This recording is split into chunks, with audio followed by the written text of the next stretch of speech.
Hey guys, Andy here. So people of my generation probably recognise the name or the brand Creative from sound cards. But when you were a teenager building your PC, you generally were going to buy a Creative Sound Blaster. These days they are doing headphones or earbuds. And we're taking a look today at the Sensemore Air.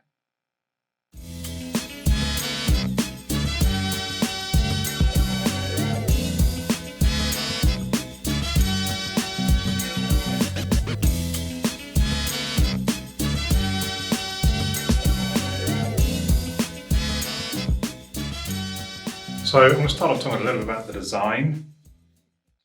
They're fairly, I guess we just say normal looking earbuds. They only come in black.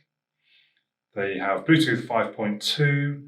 They are IPX5 rated, which means they can resist sustained low pressure water jet spray. Basically just saying, you can use them at the gym, you can sweat and not worry about damaging them.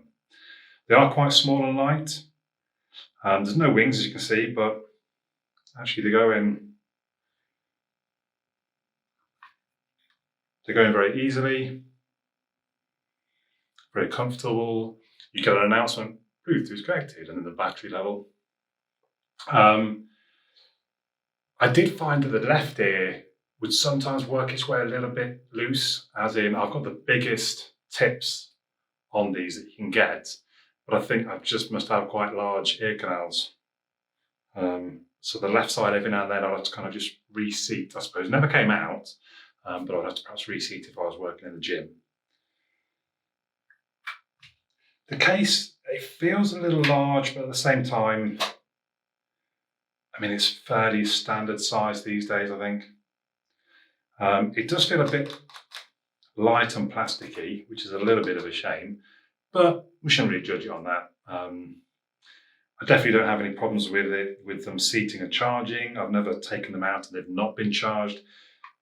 I have wondered sometimes if the magnet is a little weak to hold them in place, but that might just be me. There's lights on the front there, which give the indication of the case, and then each of the buds and their sort of state of charge. If we talk about the app, there is an app, and you can see they're connecting at the moment.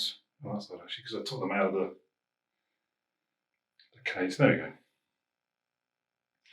The earbuds connect quicker than the app connects to them, if that makes sense. So the earbuds connect really quickly, but the app sometimes takes, that took 10 to 15 seconds, I think. But now we're in, you can see we've got the battery readout up for each bud. We have got an equalizer that we can adjust at all different points. There are some presets, or you can just adjust the bass and it will drag everything else along with it. We get options for ambient noise control off or ambient mode. And I'm going to talk about them a little bit more when we get to the actual performance. It does work with Google Assistant. And if we go and you see, you can customize the buttons. Now, they start at the double tap.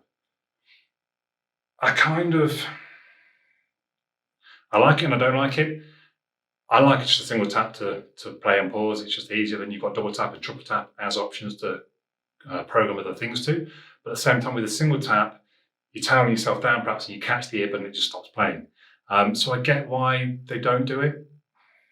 I'm not sure which I think is better. What I did find was, though, that the taps didn't seem to work super reliably. So if I was trying to do 3 taps, quite often the first one seemed to sort of wake it and then the next 2 pause the music rather than skip on. Or maybe I just miss on one of the 3, I'm not sure, but it wasn't overly reliable. But you can change each type, double, left and long tap, either side independently to work however you want. So if I talk a little about their performance, I use them walking, jogging, in the gym, on the tube, and generally I think they sound really good, really very good. There's good volume, there's good enough bass. It generally is it's a good sound. It's not something that I've been thinking, oh, I'm really looking forward to getting back to my Pixel Buds or anything like that. They do sound good. On the website, it says the creative Sensemore Air are SXFI certified, or is certified SXFI ready, which is great, but that only works on music you actually store on your phone. It doesn't work on the streaming services. It's kind of no use to me. I don't even really try because I haven't got music that I store on my phone. As I just showed you, it's got active noise cancellation or sort of like a pass-through mode. Both seemed okay. The noise cancellation, used on the tube, and they did a really good job of cutting out some of the hum. I was sat in my car at one point with them in, it was raining on the car, and it was interesting. Turn the noise cancellation on, you definitely took away part of the raindrops. It was a quieter noise. But then sat in here with my air conditioner on, which is quite loud, I don't think it made any difference. Then if it was just my PC fans, yeah, it took away a little bit of the noise. So it was okay, but not as good as others.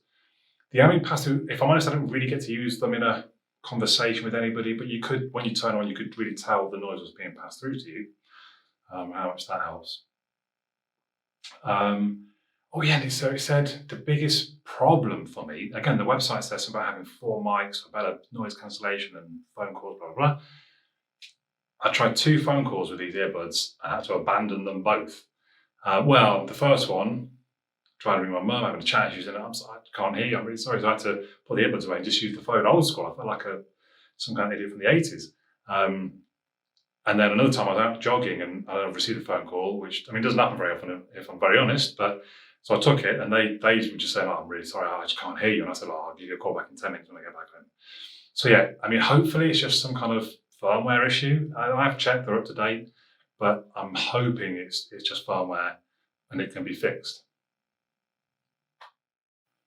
So then finally, I'm going to talk about battery life. The website claims if you've got active noise cancellation on, 8 hours, without it, 10 hours.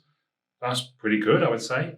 And then with the case, you get 27 or 35 total hours. So kind of like 3.5 charges, I guess they're saying. I mean, I just didn't use them long enough to check that, but in my usage, I was listening to music like, let's say 50 minutes, almost an hour, and it was still in the 90s for the percent of the battery life of each bud. That would indicate, yeah, it's going to get 8-9 hours of use. That's with ANC on. It charges via USB Type-C or wireless Qi charging, which I think is quite handy. I mean, with earbuds, I probably would do. I don't do very often, probably plug them in.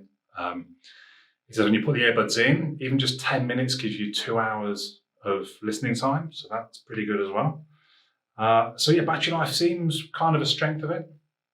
So all in all, I don't know if I mentioned the price. All in all, these creative Sensemore Airs are $84.99 on the creative website. Are they worth it, I suppose, is the question. They certainly sound good. The software support, I would say, sufficient. It's got sort of a base level of the things you might want. Battery life is very good. Controls a little bit hit or miss. The phone call issue could be a bit of a deal breaker for you, I don't know. And we'll see, maybe they'll fix that, maybe they'll fix it. So I think it's a reasonable price at £85, but I would be looking for them around 60. And funny enough, as I was thinking, I did a bit of a Google, and I did find a couple of sites where I think maybe one was they had them for 66 and one of them had them for 63. I think at that price, they're probably a good buy. They do sound really very good. I might want to hang on and see if the phone call issue is more of a firmware problem. But yeah, all in all, I thought they were a pretty good earbud. Let me know your thoughts in the comments down below. But for now, my name's Andy, and I'll catch you all again soon.